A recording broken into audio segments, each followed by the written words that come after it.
Okay, so this is part 2. I'm going to try to get through the rest of this. So what we are saying is that there is a case that is being built.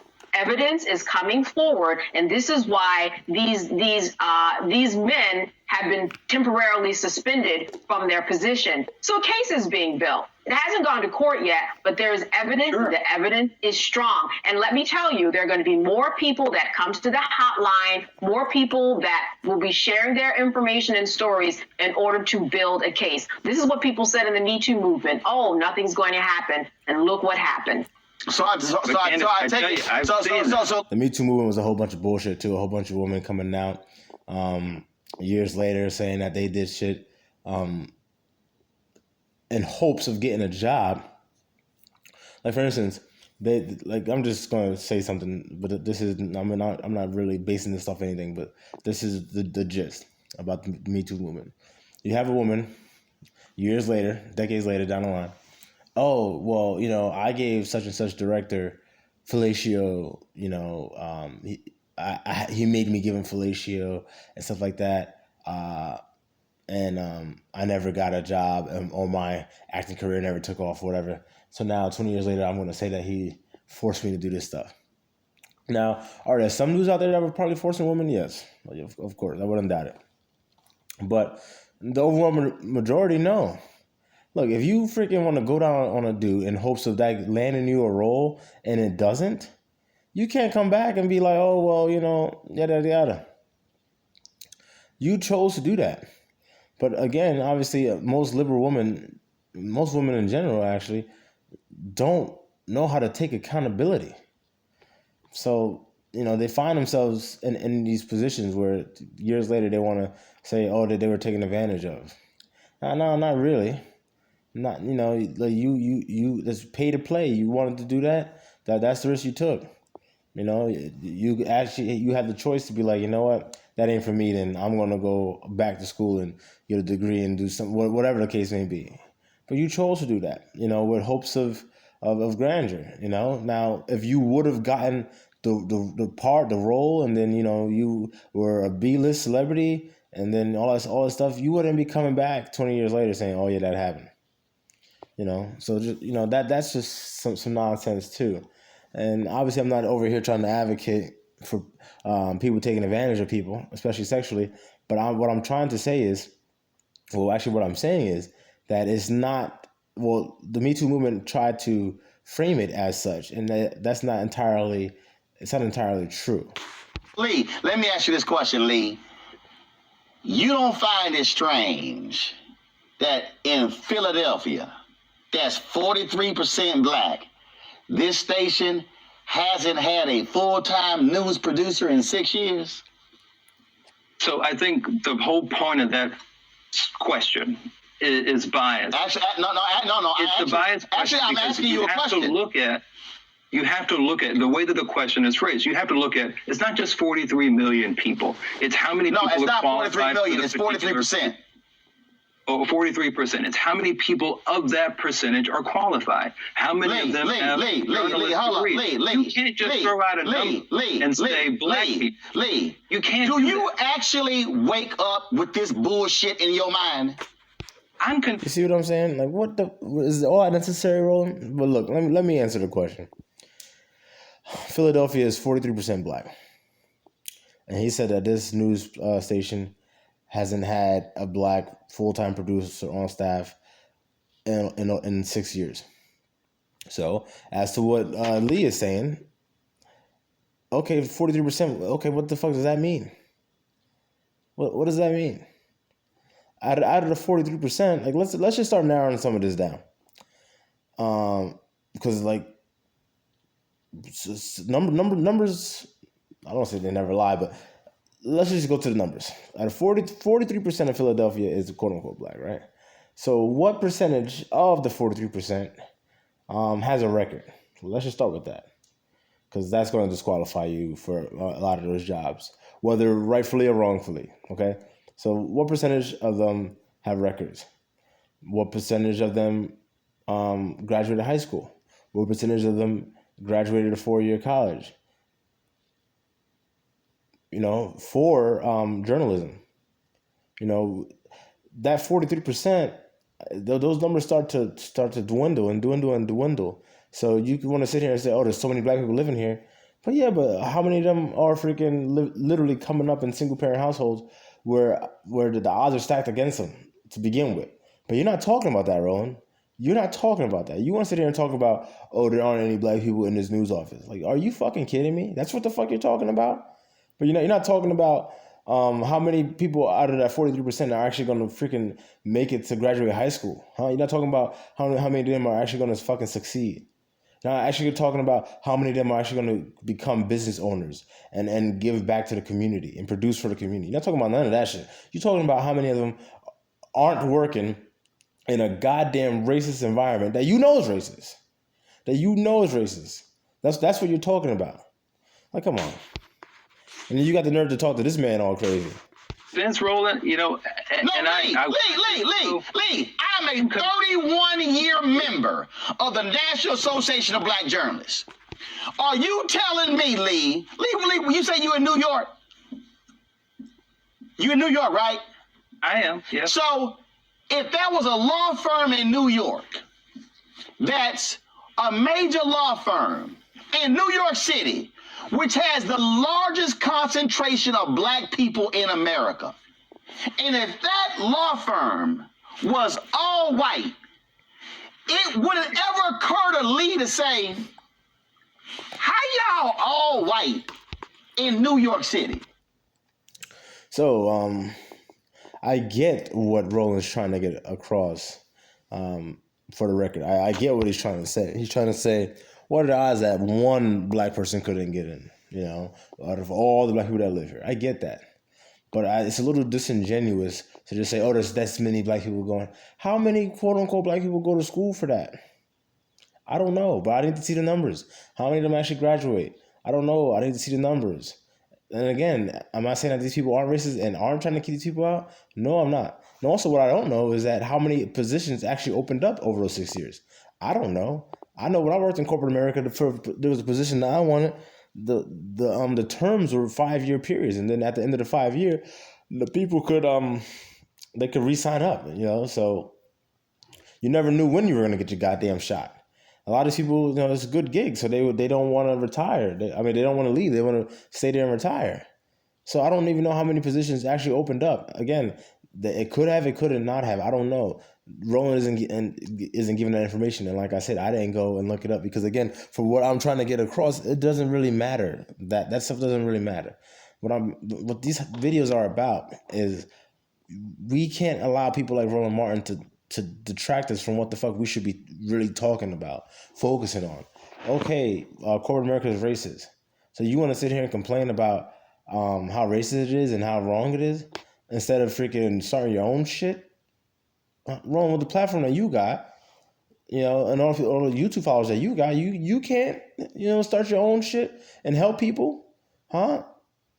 I'm pretty sure he already has his own, but you can't start like helping other people to create more. You can't do that, wrong, huh? I don't get it. Make your own CBS or your own NBC. Make your own. Keep on making them. Keep making them. Why are you gonna try to force people to accept you that don't want to accept you? Get over it. They don't want to give you the fucking hug, man. Let it go. It's a damn shame.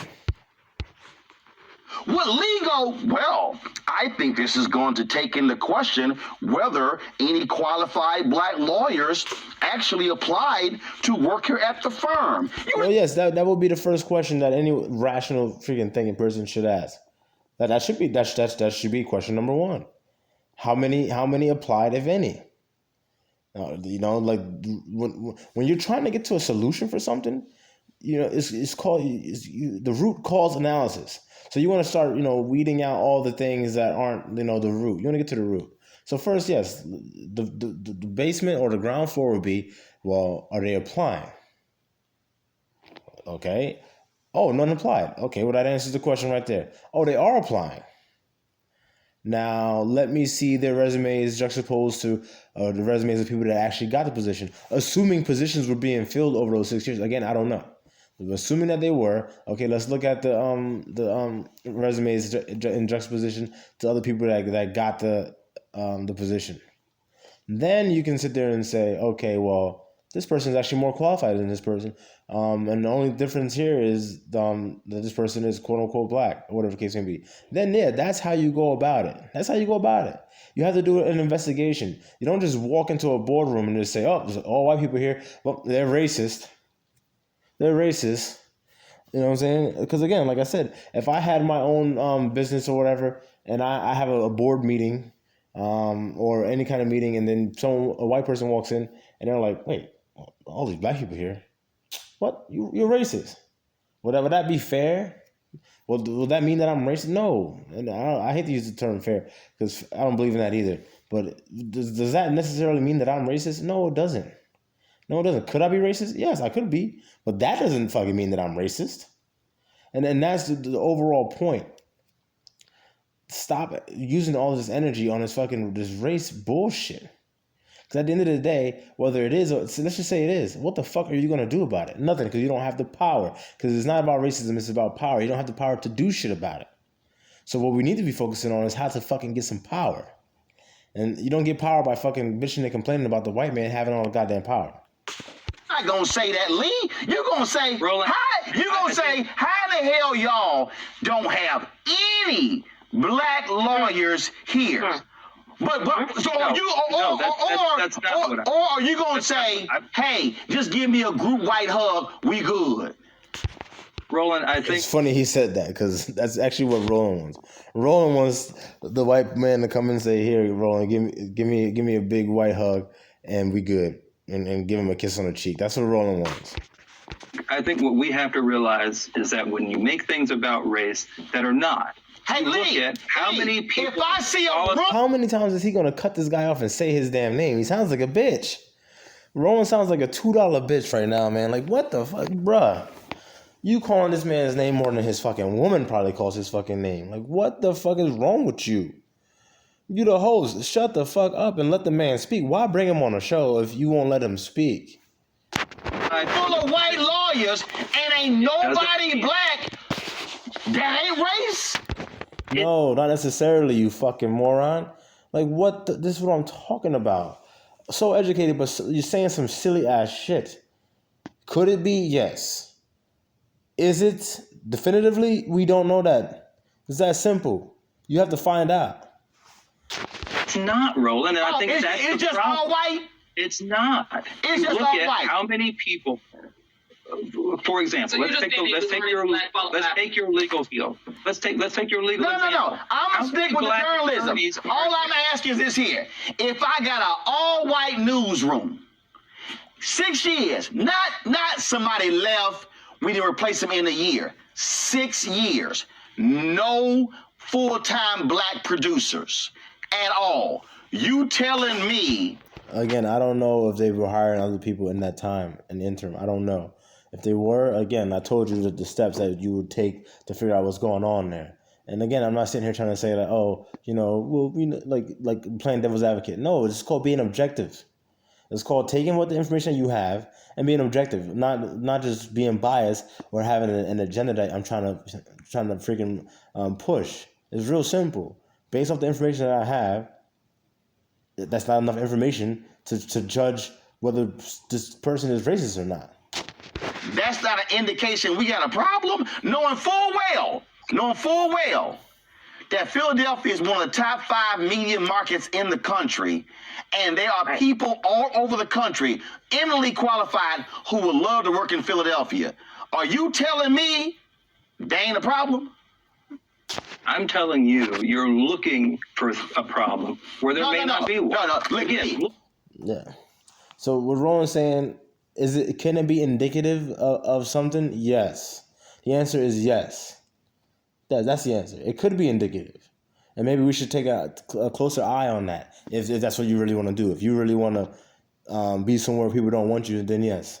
I would advise take a closer look at that, because there can be where there's smoke, there's fire. You know what I mean? So yes, to answer that question, it is indicative, or at least it could be indicative, for that matter, but not necessarily. Lee, I wish I had a counter for every time this dude said Lee. Like, I think we're at least like in the 30s, maybe 50s by now. Like, Jesus Christ. Lee, that's stupid. Lee. He says it like in bursts of 3. So we might be in the 60s at this point. It's so stupid. Lee, See that? It's so stupid. Hold on, let me rewind it. This dude is. He would never talk to me like that. Look at the application. Lee, that's stupid. Lee, that is so stupid. Lee, no. Lee, here's why. See, and then it's stupid. It's stupid, says Roland, based off of what, Roland? And that's what we're doing. We're just calling things stupid now. You know, I have a nephew. He's like, what, 8 now? And he says stuff like that. You know, that's an insult for him. You know, oh, you stupid. Oh, you big butt. You know, stuff like that. Okay, Roland. Stupid. Lee, let me ask you a question. Lee, let me ask you a question. You don't want the answer. Lee, I'm a question. Have you? And Lee's right. Most of these super wokey wokes, they got a lot of questions. They don't want the answers. And when I say they got a lot of questions, I mean they got 2 questions. You know.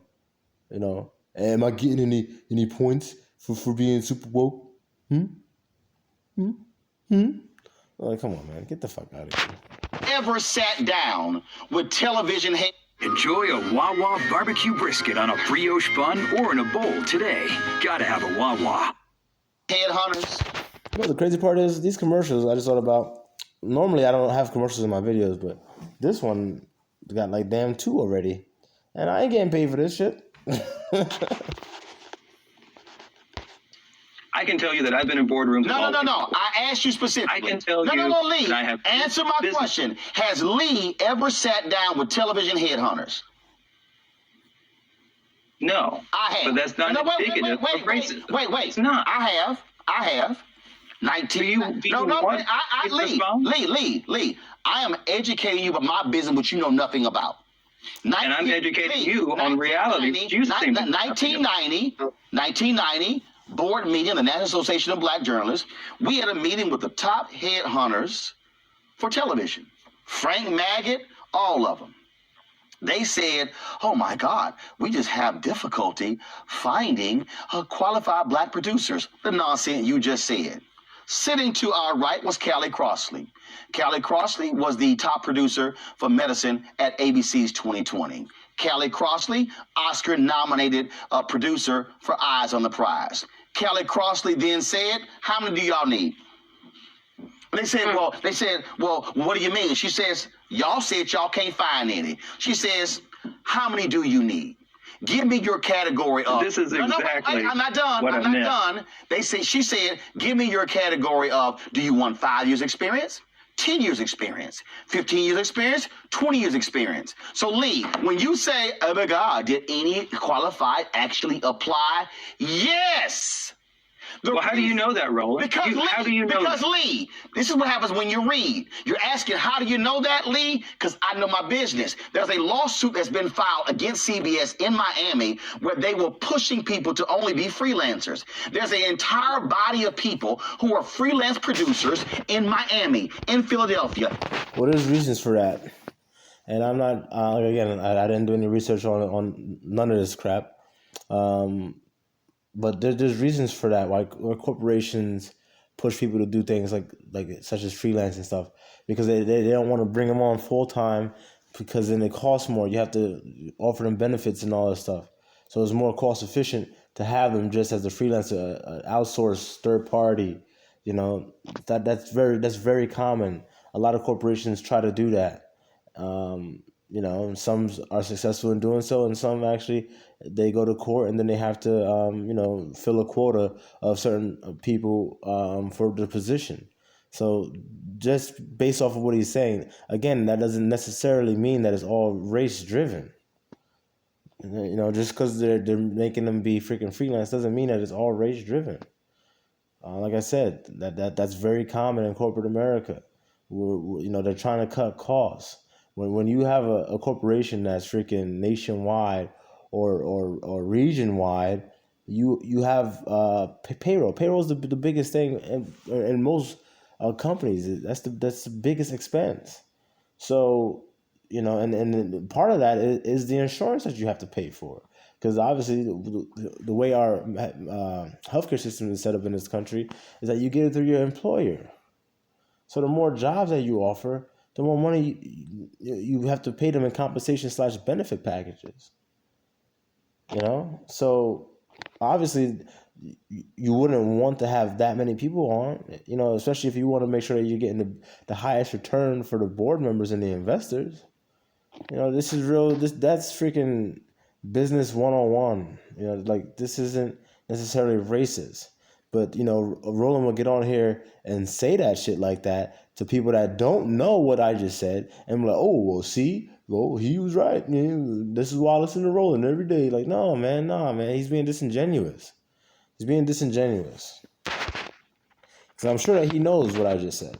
In New York, who are eminently qualified, who they would not hire for full-time positions. Lee, I know because I know. Again. Oh, and again, yes, like I said, are there quote-unquote black people that are qualified for positions or overqualified positions and don't get them? Yes. But again, we're going right back to the base, which is they're quote-unquote racist. You keep complaining and screaming and hollering about racism and racist and shit like that, but then you don't want to just accept the fact that that's the reality of it. So even if you do get in, you can't change the framework. It wasn't built for you. They don't want you there. It's that simple. I'm not saying that that's not true.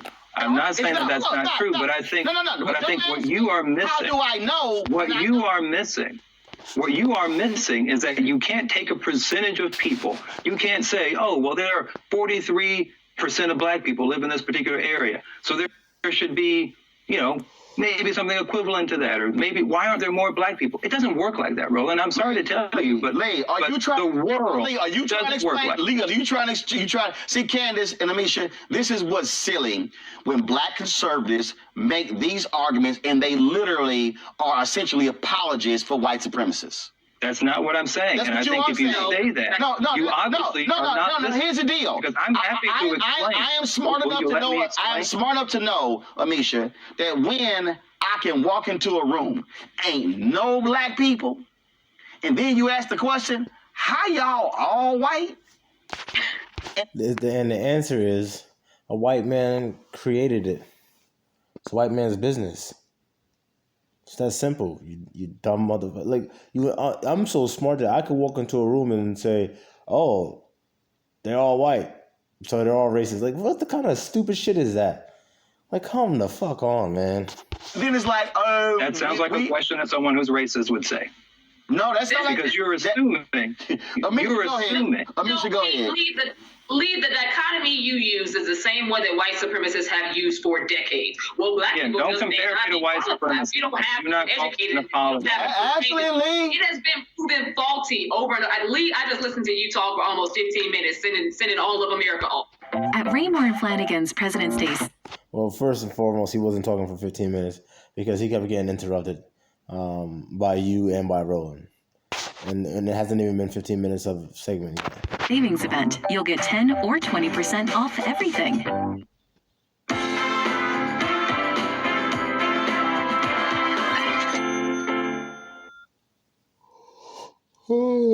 So apparently you haven't learned anything. Anyhow, what we have heard time and time again from people who do not want to hire black people is that they cannot find qualified black people. That has been proven faulty time and time again. As a fellow member of yeah, but time and time again, you're still trying to freaking force yourself to be somewhere people don't fucking want you to be. So what does that say about you? What say about you? BJ, and somebody who has worked in various news stations. What I have seen is talented black person after talented black person not get the same type of review as you would somebody who is not black. Black people who've been told, oh, you can't come on because you don't have a certain look, which means that look is your skin tone. So when you look at something, that's an assumption. Something like what we saw at CBS, where they're talking about jobbing and dancing and all of that. And not for nothing, this woman looks fair skinned than a motherfucker. All right, and then I'm sure she puts on lighter makeup to make herself look even lighter. And then look at the hair she's got. That's a white woman's hairstyle. So this is the nonsense, yo. You got Roland Martin, this extra sensitive, feminine energy, freaking riddled, quote unquote black man, and then you have these two super liberal black women trying to advocate for or against. Oh, excuse me, trying to speak out against racism. But look at this chick. Look at this chick. She looks like freaking. She would like to be white. Like, what the fuck is that? You know, she's not. That's not your real hair. You know what I'm saying? All this makeup on, like, that's not your real look. Like, what are we going for right now? Like, what are you talking about? No understanding in my head as to why you as a black man don't understand how that's offensive. But, you know, flow by your own boat. Anyway, because I think the majority you're of just people too sensitive. who are of color can see that when And he's right. You are too sensitive. If everything. Yeah, I'm sorry. If everything that comes up is freaking racist to you, then you know what? Yes, you're way too fucking sensitive and emotional. Because most things aren't. Okay, most things aren't fucking racist. All right. a white person says that, they are saying it to diminish you. They are saying it to diminish your talent. Anyway, because I think the majority you're of just people too sensitive. who are of color can see that when a white person says that, they are saying it to diminish you. They are saying it to diminish your talent. They're saying it to diminish you and to diminish your talent is what she's saying. All right, and then what are you doing when you allow them to do that? People do what you allow them to do. It's that simple. If you allow someone's words to diminish your value, that's a you fucking problem. Because you give their words the power to do so. Oh my God, I just made a fucking revelation. No, it's very simple. That's a you problem. You gave that person that person's words the power to do that to you. You gave that person the power to validate you. Okay? And invalidate you. You did that. It was used as a trope against a man who was known in his community, who was esteemed in his community, who had a... You cannot... Wait, hold on. Now, hold up, Lee. Though racism does not exist in these situations. You cannot argue let me tell you. Wait, I mean, you go ahead. Hold on. You cannot Wait, hold on. Now, hold up, Lee, hold up. I'm going to go to Candace. Candace, this is very interesting. Lee is very patient. I don't know how he's still on this goddamn panel. I'd have been like, you know what, I got to get the hell out of here with this nonsense. If I went into a neighborhood and I said, well, let's say I went to a mortgage office and I said, let me ask y'all a question. How is it that every loan you sign is for white folks? How is it? And then if I say, how you in a diverse city and every loan you process is white? Anybody who understands housing description. Look, again, Roland, you're using terrible examples, man. Like there's definitely better examples that he could use that will get his point across. Because again, does it happen? Yes, it does happen. You know, the blatant, exclusion of quote unquote black people, that happens. But you want to talk about, if I go to a real estate agent, I say, how come every loan that you approve is for white people? Look, all right, let's just look at the percentage of how many what percentage of the families in the quote unquote white community are two-parent families compared to the amount of families that are two-parent families in the black community. Because we already know that the numbers of success for single-parent black households, not even just black, single-parent households in general, are low. It's way harder for these kids to succeed from that situation. And I guarantee you that the white community more than likely has a higher percentage of two-parent homes with a nuclear family set up. That's just the facts. So again, you talking this nonsense, but you're not trying to address that. You're not trying to. I don't see you talking about trying to get the black man back in charge, bro. Discrimination. What they would then do is they would do these studies where they would actually send testers in, and then they would actually test them. It is undeniable. When you're talking about major cities in America, or the top TV stations, Los Angeles, New York City, Chicago, Dallas, Philadelphia, Houston, okay? I can go down. And you say, y'all ain't got no full-time black producers? Like, well, that's not, again, he's being disingenuous. That's not true. Not all those cities have these news places where they don't have any. You know what I'm saying? So like, I don't know why he would even say that. That's not the case. Zero? I'm gonna fast forward a little bit. What's up?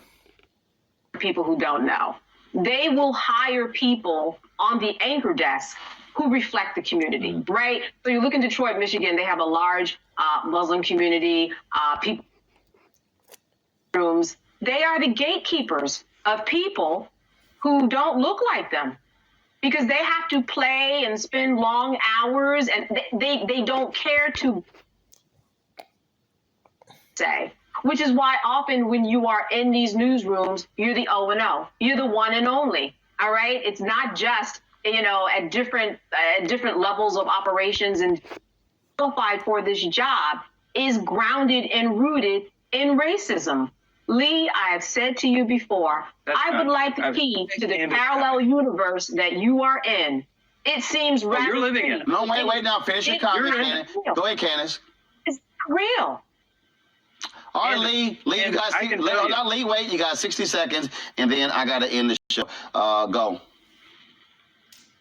You know, as someone who, you know, is an attorney, I mean, you should know that that's just not how it works. I mean, you don't have boardrooms, you don't have law offices that are flowing with black people or not because it's racism. That's not the reality. And Amisha, I'm sorry to tell you, but you're going to have to open up. So this is where he's overdoing it a little bit.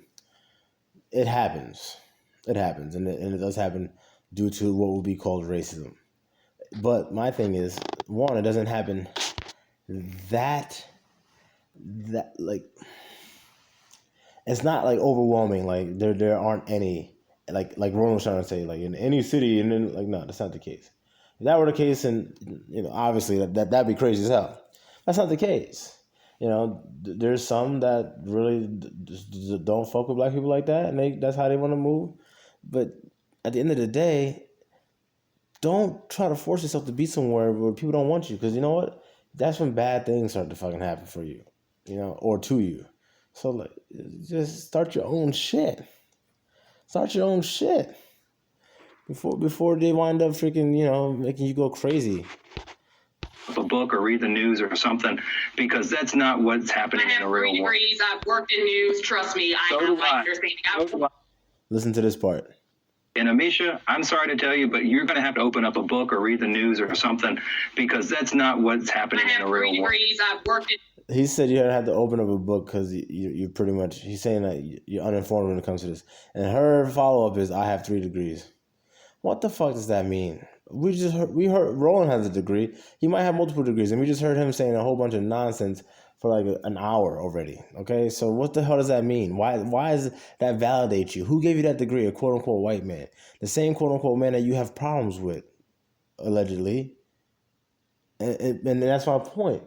You give them the power to validate you and invalidate you. And she said it herself. But now she's going to sit here and say, oh, I have the degrees that I got from a white man, and that means that I'm smart.